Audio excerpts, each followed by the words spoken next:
3 kilometres west of Linney's Junction, and you can see the roads well and truly sanded over, so it's a bit of a challenge, but the dear old Smurf handles it well. Back onto the clay capping and then back onto these sand blows over the top, and there goes the Simpson Desert to the west. This is about 5 kilometres west of Linney's Junction on the Rig Road. As you can see, it's as you can see, quite badly eroded old clay capping, so but still quite passable, and take it easy. So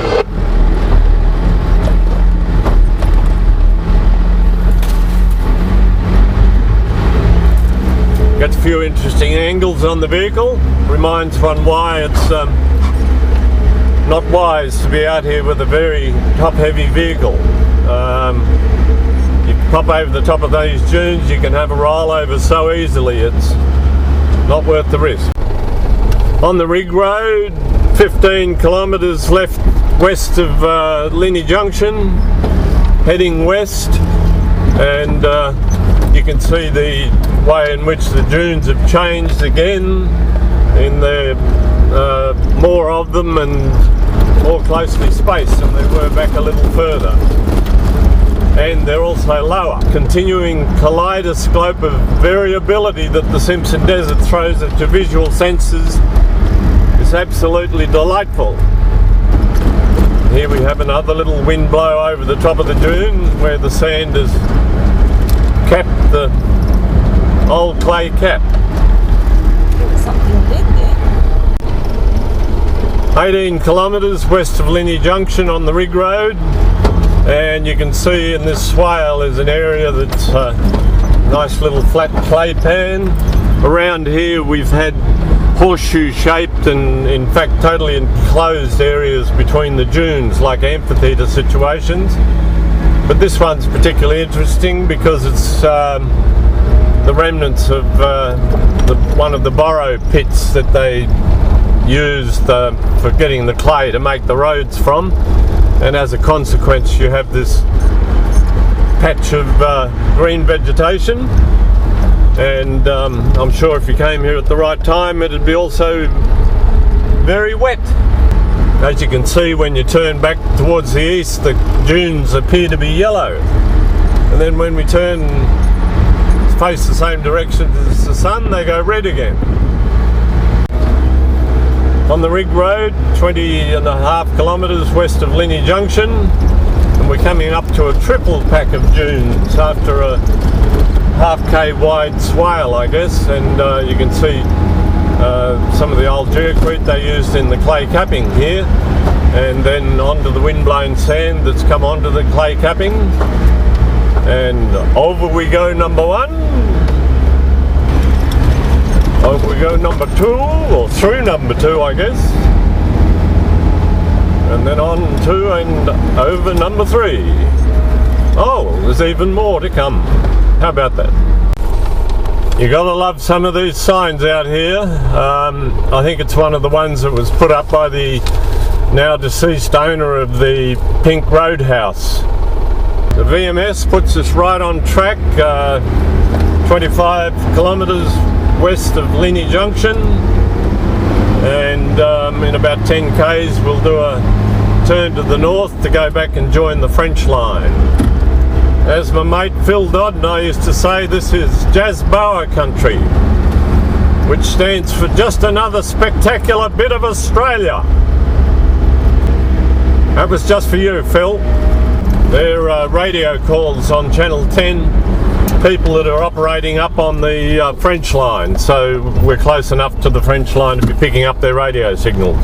We are 28 kilometres west of Linney Junction on the Rig Road, heading west. Sun behind us, making the dunes look beautiful and red. As we meander our way around on and off to the old clay capping that was the gravesite of Stanislav Pekovic, Mr. Peck, who wanted to be buried here. He got the British Empire Medal for his contributions to the outback. Rather a special spot, and obviously a very special man. Just leaving the east-west rig road and going to turn north on it, which will take us up to the French line, where we can turn to the west to go to Perney Bore and Dalhousie Springs. We're on the rig road 3 kilometres north of Mokari airstrip, bound for the French line. So we're heading 346 degrees according to the VMS, so almost due north, a little bit west of north. And as you can see, the running north and south between the dunes is much easier than the dune work. This is the rig road just south of where it joins back to the French line on the western end of the French line, where the rig road and French line continue Clay Cap, then back to Dalhousie Springs. This is the junction of the rig road with the French line, and we'll now make our way westward from here to Perney Bore and then Dalhousie Springs. So it's back all clay capped from here, a continuation of the clay capping I should say, which makes this section of the French line one of the easiest. This is the French line, about 1 kilometre west of Wonga Junction, headed towards Perney Bore, Dalhousie Springs. And you can see here the clay capping is in relatively good condition compared to some of that stuff we saw on the rig road. And I guess the traffic has helped keep the sand off the dunes, or maybe they're just less mobile here, but certainly it makes for easier travel. This is a beautiful cruisy section of the Simpson. Here we are about 4 kilometres west of Wonga Junction, but you can see we cruise over the top of the dunes and through the nice clay cap swales, and then cruise over the top of the next dune. 9 kilometres west of Wonga Junction on the French line. You can see how the dunes have been blown up more from the east now than from the west as it used to be, so it's easier going west now than going east. As the sun gets higher in the sky, the colours of the dunes start to lose their red in the west, and here's a really good example, I think, yes, of how coming from east to west is easier than going west to east because of the fresh blowover of sand on the top of these dunes from the east. You can see they're swept this side, and then on the other side you've got that steep incline, which drops you into some nasty little bumps from time to time. Sense of almost serenity comes into the dune driving here, because it's this gentle up down rather than rev roar crash bang that happens back in the French line after the rig road joins it, because there was no clay capping done there, so it's only all sand track. We're now 20 k's west of the rig road French line junction, and just entering Witjara National Park, which is a South Australian management. This is the summer closure sign for the Simpson Desert National Parks, and because it reaches 40 to 50 degrees here during summer, they close the area because of the extreme risk to 26 kilometres from Wonga Corner, and we're coming into this area of quite close dunes and a slow point, because here is Perney Bore, which is a bore that was drilled down to the Great Artesian Basin and has been left to continue outflowing, which means it's draining the basin, and we can camp here. There's shower and toilets and good interpretive signage and a lot of bird life. There's always crows and whatever around here, so yeah, we'll stop here for a bit and have a shower and a look around and then move on. And of course, when you see a sign that says toilet, shower, laundry, guess what you do? You go rushing over there, anticipating a nice shower, wash the undies, and the animal activity is monitored by cameras at this site. So don't do anything gross, because somebody will know you did it. They're watching you. We're about 35 kilometres west of Wonga Junction and 65 kilometres east of Dalhousie Springs.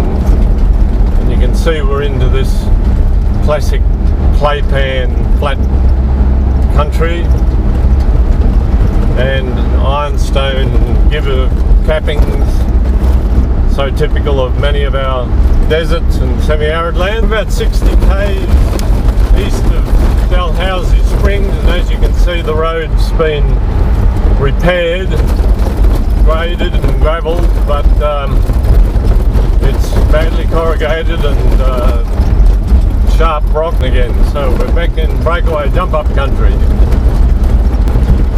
The source for the soils around us. Then we hit one of these endless plains, old claypan, and so that means good, fairly flat road which allows for reasonable speed. Love the mirage as you get out here. We can see the tops of little ranges, and now that they've permanently closed Delta Creek crossing to get to Dalhousie, we have to travel northwards on this new road. And as you can see here, it's very sandy and bouncy if you're not careful, and obviously quite riverine areas because of the size of the apple trees. And still in Wichita National Park, which is the western edge of the Simpson Desert, and we're about 25 k's out of Dalhousie Springs. So we're coming into a little water crossing which is very gypsum rich, and if we just swing around here a little bit, hopefully not wrecking too much of the car, you can see what are known, I think, as the Dalhousie Cliffs, and they look like good prospects for fossil hunting to me, but the gypsum rich soils, and we're very close to Dalhousie Springs, so quite a change in vegetation with all this samphire around. The interesting thing about Dalhousie, of course, is it's a natural artesian bore, but when the top rusted out of Perny Bore 70 kilometres away, Dalhousie flow decreased and started to dry up, so they had to recap the Perny Bore and slow the flow, so that it's a much smaller lake now than the big one that formed when the cap blew on the French oil drilling exploration well.